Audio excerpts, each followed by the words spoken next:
জাহান্নামের পথ অবলম্বন করবা, কোনো সমস্যা নাই, ঠিক কিনা? ইখতিয়ারটা কে দিয়েছেন আমাদের? আরো জোরে বলেন। আল্লাহ বললেন, গোলাম শোনো শোনো, তোমার সামনে আমি দুইটা পথ ওপেন করে দিয়েছি, একটা জান্নাতের পথ আর একটা হলো জাহান্নামের পথ। ইচ্ছা করলে তুমি জাহান্নামের পথে চলবা, শয়তানের পথে চলবা, আমার কোনো সমস্যা নাই। কিন্তু আমি রাব্বুল আলামিন তোমাকে পরীক্ষা করার জন্য বানিয়েছি, পরীক্ষা করার জন্য পাঠিয়েছি। কে পাঠিয়েছেন আমাদের?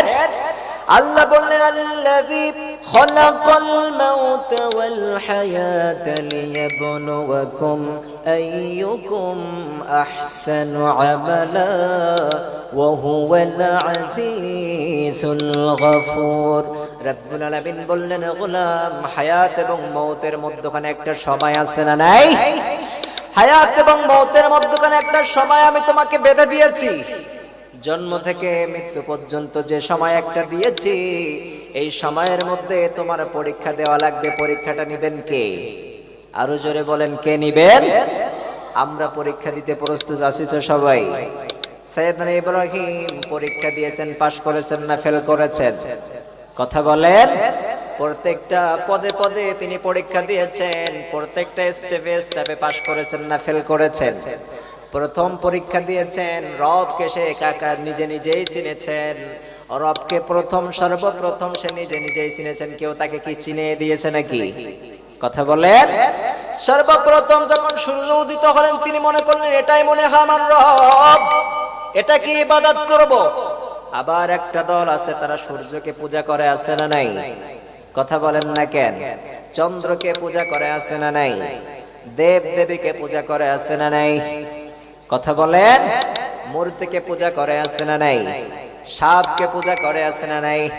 সাপ গাছ আমার পূজনীয় নয়, সূর্য আমার দেবতা নয়, তুলসী গাছ আমার পূজনীয় নয়, আর সাপ আমার দেবতা নয়, মূর্তি আমার দেবতা নয়। আমরা একজনের ইবাদত করি, তিনি কে? এজন্য রব্বুল আলামিন বললেন, গোলাম শোনো শোনো, পৃথিবীর কারো ইবাদত করা যাবে না, কারণ আল্লাহ হলেন আহাদ, একজন, তিনি কে? এজন্য রব্বুল আলামিন সুন্দর করে তার পরিচয় দিয়েছেন। আমার সাথে বলেন, কুল হুয়াল্লাহু আহাদ আল্লাহুস সামাদ লাম ইয়ালিদ ওয়া লাম ইউলাদ ওয়া লাম ইয়াকুল লাহু কুফুয়ান আহাদ। আল্লাহ বললেন, আমি হলাম এক, আমার কোন শরীক আছে নাকি? কথা বলেন। লা শারীকা লাকা লাব্বাইক। আমরা যখন হজ করতে যাই তখন বলি লা শারীকা লাকা লাব্বাইক, আল্লাহ তোমার কোনো শরীক নাই। আবার যখন নামাজের মধ্যে দাঁড়িয়ে যে আমরা দাঁড়াই, সর্বপ্রথম পড়ি ইন্নী ওয়াজ্জাহতু ওয়াজহিয়া লিল্লাযী ফাতারাস সামাওয়াতি ওয়াল আরদা হানিফাও ওয়া মা আনা মিনাল মুশরিকিন। ওয়াল্লাহ, আমরা পৃথিবীর কারোর সামনে দাঁড়াই নাই, আমরা কার সামনে দাঁড়িয়েছি? কথা বলেন। আমরা পৃথিবীর কোন দেবদেবীর সামনে দাঁড়াই নাই, আমরা অগ্নির সামনে দাঁড়াই নাই, আমরা কোন সাপের সামনে দাঁড়াই নাই। ও রব্বুল আলামিন, তোমার সামনে দাঁড়িয়েছি, পৃথিবীর কোন মূর্তির সামনে আমরা দাঁড়াই। আর আমার কোন শরীকের সাথে সম্পর্ক, শিরকের সাথে আমাদের কোনো সম্পর্ক নাই। আমরা দৈনিক 5 বার করে রব্বুল আলামিনের সামনে দাঁড়াই, আর এই কথাটা বলি, ঠিক কিনা? কিন্তু আমাদের সাথে শিরকের কোনো সম্পর্ক থাকবে নাকি? কথা বলেন। সাইয়েদনা ইব্রাহিম আলাইহিস সালাতু ওয়াস সালাম পরীক্ষা দিয়েছেন, সূর্য উঠলেন। সূর্য ওঠার পরে তিনি বললেন, এটাই মনে হয় আমার গড হবে, এটাই মনে হয় আমার আল্লাহ হবে। এরপরে সন্ধ্যাবেলায় যখন সূর্য ডুবে গেল, সাইয়েদনা ইব্রাহিম ভাবলেন যে রব সকালবেলা উদিত হয়, বিকাল বেলা ডুবে যায়, এটা কোনো রব হতে পারে? আবার রাতের বেলা চন্দ্র ওঠে, রাতের বেলা যখন চন্দ্র উঠলো, এরপরে সাইয়েদনা ইব্রাহিম মনে মনে ভাবলেন, এটাই মনে হয় আমার রব হতে পারে। এরপরে সকালবেলা চন্দ্র বিলীন হয়ে গেল, সাইয়েদনা ইব্রাহিম ভাবলেন যে রব রাতের বেলা উঠলো, আবার রাতের বেলা ডুবে গেল, এটা আমার রব হতে পারে?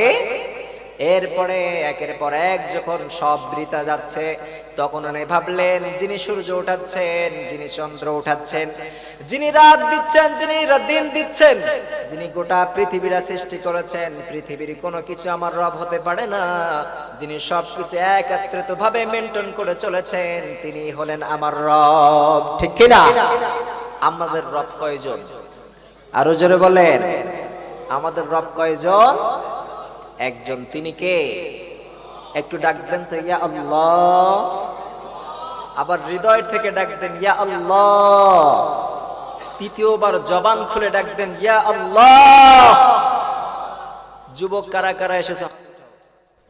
যুবক ভাইরা কারা আছে যারা বিবাহ করো নাই? যারা বিবাহ করো নাই হাত উঠাও। আচ্ছা, এবার হাত নামাও। যারা বিবাহ করেছে তারা হাত উঠাও। আমরা একটা কম্পিটিশন করব, ছোট্ট একটা কম্পিটিশন। আমি বলবো লিল্লাহে তাকবীর।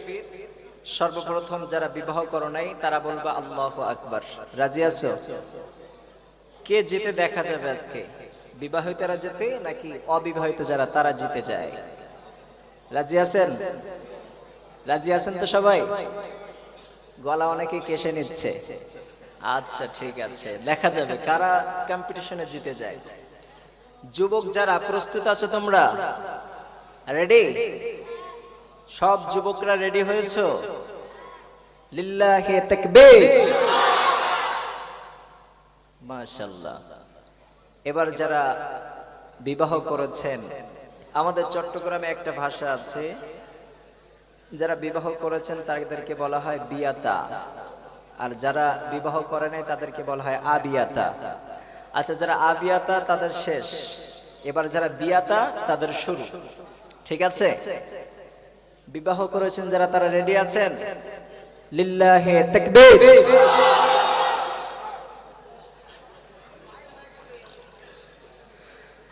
কাদের পারফরম্যান্স কেমন হলো? বিবাহিতরা কি জিতে গেল নাকি? হ্যাঁ?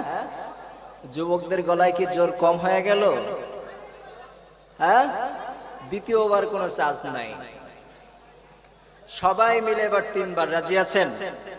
এই যে কণ্ঠ দিয়ে আমরা আল্লাহ তাআলার নাম ডেকেছি, সবাই মিলে তিনবার আমরা চিৎকার করে বলবো লিল্লাহি তাকবীর, লিল্লাহি তাকবীর। শেষবার এই প্যান্ডেলটা কাঁপাতে হবে, পারবেন তো সবাই?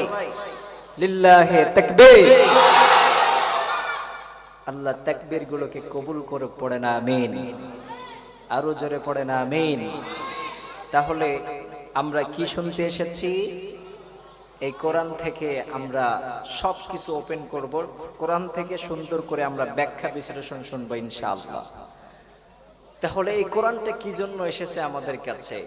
কোরআনটা কি জন্য আমাদের কাছে এসেছে একটু সামান্য বলে আমার মূল আলোচনায় চলে যাব ইনশাআল্লাহ। এই কোরআনটা কি জন্য এসেছে, কোরআনটা কেন নাজিল হয়েছে, কোরআনটা কেন আমাদের কাছে এসেছে একটু সামান্যতম জানবো ইনশাআল্লাহ। আল্লাহ বললেন, গোলাম শোনো শোনো, এই কোরআনটাকে তোমাদের নিকটে কি জন্য পাঠিয়েছি, কি কারণে পাঠিয়েছি? আল্লাহ বললেন, হুয়াল্লাযী ইউনাজ্জিলু আলা আবদিহি আয়াতিন বাইয়িনাতিন লিয়ুখরিজাকুম মিনায-যুলুমাতি ইলান-নূর। আল্লাহ বললেন, গোলাম শোনো শোনো, এই কোরআনটাকে কি জন্য তোমাদের নিকটে পাঠিয়েছি, এই কোরআনটাকে কি জন্য নাজিল করেছি? যেই মানুষগুলো অন্ধকারের মধ্যে ছিল, যেই মানুষগুলো পথ হারা ছিল, যেই মানুষগুলো অন্ধকারের মধ্যে নিমজ্জিত ছিল, পথ হারা ছিল, আলোর পথে আসে নাই, সুপথে আসে নাই, আমি রাব্বুল আলামিন এই কোরআনটাকে নাজিল করেছি মিনাজ-জুলুমাতি ইলান-নূর। এই কোরআনটাকে নাজিল করেছি অন্ধকারের মানুষগুলোকে আলোর দিকে নিয়ে আসার জন্য। এই কোরআনটাকে নাজিল করেছি। সুবহানাল্লাহ পড়ে। এই কি ব্যাপার, ওঠাওঠি শুরু হলো কেন?